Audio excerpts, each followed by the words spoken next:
The Conservative Political Action Conference, or CPAC, starts today, and two Republican leaders in the House are at odds as to whether former President Trump should speak there. Biden revokes 7 Trump-era executive orders, but offers no explanation as to why.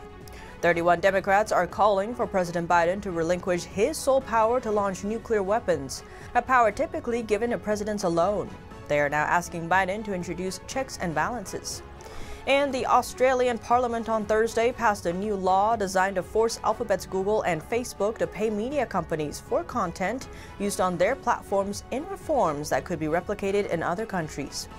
Tune in to Deep Dive as we explore these topics and more.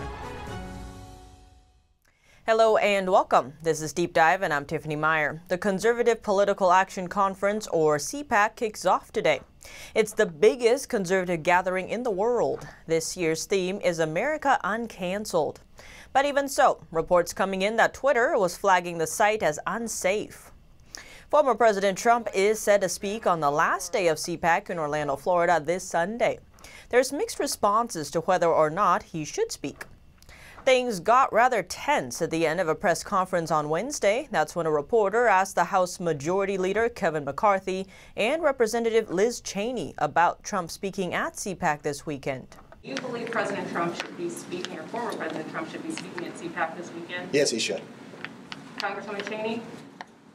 That's up to CPAC. I've been clear in my views about President Trump and the extent to which following January 6th, I don't believe that he should be playing a role in the future of the party or the country.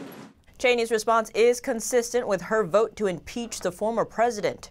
She was one of just 10 Republicans out of 211 total who voted to impeach him. What stands out is that Cheney did not follow McCarthy's lead on the issue.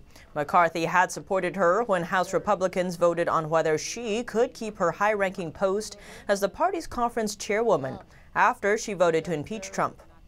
After Cheney finished speaking, McCarthy diffused the tension in the room with a closing remark. On that high note, thank you all very much. There's been a growing rift in the Republican Party between Senate Minority Leader Mitch McConnell's wing and pro-Trump elected officials. The impeachment acquittal did not mend the rift. And now National Republican Senatorial Committee Chairman Senator Rick Scott is urging the Republicans to promptly drop the internal squabbling and focus on defeating the Democrats in future elections. He wrote, "But now is not the time for division, and here's why. For the first time in any of our lives, socialism has become the unabashed governing policy of the Democrat Party." He adds the Democrats are fast abandoning any pretense of allegiance to the First and Second Amendments to our Constitution. They'll give up on the rest of it in due time. And while Trump is confirmed to speak at CPAC, the former vice president will not. CPAC's communications director has confirmed that former Vice President Mike Pence was invited but has declined to speak. But in a surprising turn of events, Pence praised Trump during a meeting with congressional Republicans this week. That's according to Representative Jim Banks, who was there. Banks told CNN that he got the sense that Trump and Pence keep in touch and have the same friendship that they did when they were in office together. And a former aide said recently the two have stayed in touch and have spoken as recently as last week. There's been questions around their relationship since the joint sessions of Congress. Trump wanted Pence to intervene as his role as Senate president, but Pence declined, saying he thought the Constitution constrained him from intervening as such. Speaking of Trump, he's getting busy again in the political scene, giving out his first endorsement since leaving office.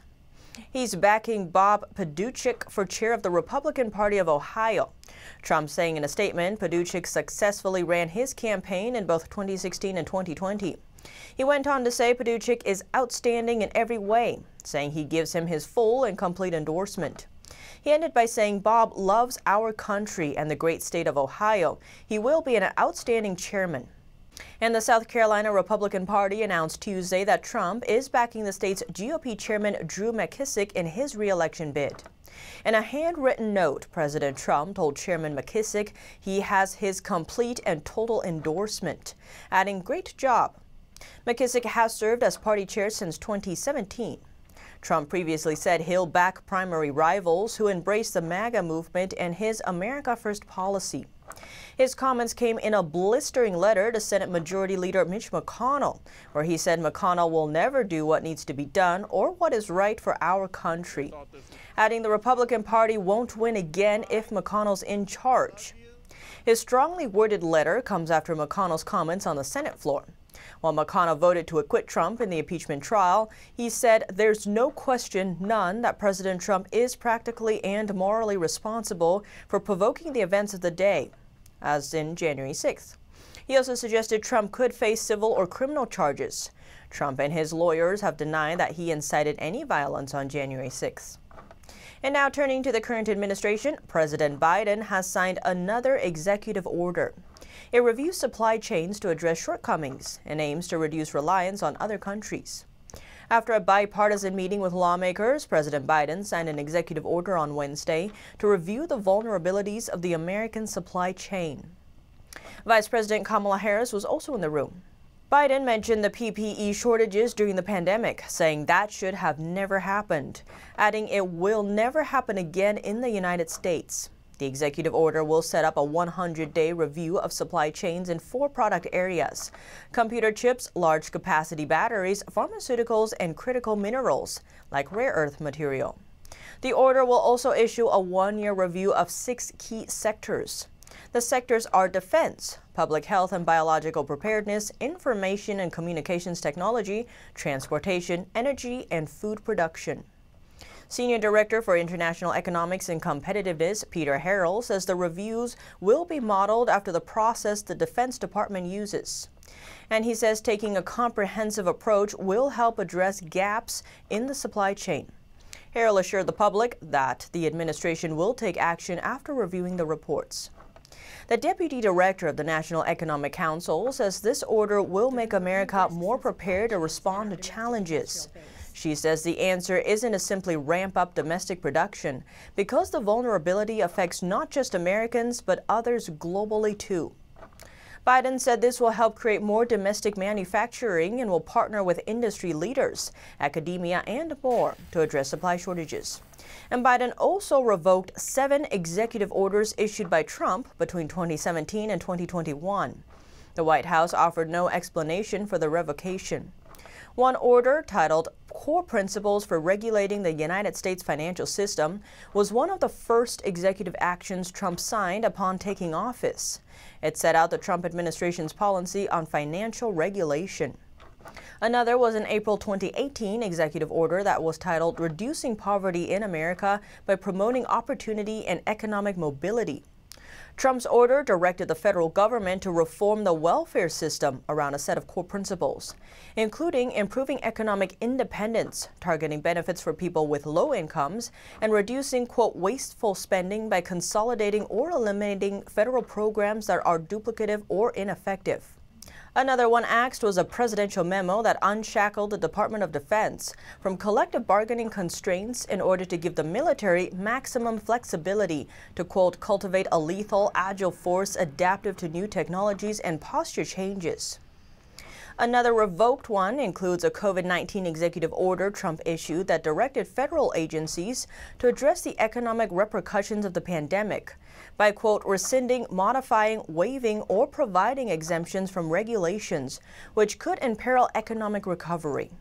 Another canceled Trump memorandum had directed the federal government to review funding for localities like Seattle, which took a lax stance on anarchy and riots during the summer and fall of 2020. Another was an order titled Promoting Beautiful Federal Civic Architecture, which directed a sweeping stylistic overhaul of federal architecture with a focus on a return to classical and traditional forms, which was also undone. Biden is also wiping out one of the last executive orders issued by Trump, which had forbidden unelected bureaucrats from initiating or signing off on federal rules. Now, there seems to be rising concern about the power the president wields. 31 Democrats are calling for President Biden to relinquish his sole power to launch nuclear weapons, a power typically given to presidents alone. They are asking Biden to introduce checks and balances. They claim that giving one person sole authority to control nuclear forces is a, quote, real risk. Democrats say this is because presidents have threatened nuclear attacks. The representatives want to have others, like the House Speaker or Vice President, agree with a decision before a nuclear attack takes place. Other suggestions include creating a council, getting permission from Congress, or a certificate from the Secretary of Defense before authorizing the use of nuclear weapons. Turning now to big tech, the Australian Parliament on Thursday passed a new law designed to force Alphabet's Google and Facebook to pay media companies for content used on their platforms in reforms that could be replicated in other countries. The legislation has been watered down after a standoff between the government and Facebook over the past week, including Facebook's drastic move to block all news from Australian users. That decision set off a storm of criticism. Then the social media giant took a U-turn and, quote, refriended Australia on Tuesday after last-minute concessions were made by the government, including a longer period for tech companies to strike a deal with media before the government intervened.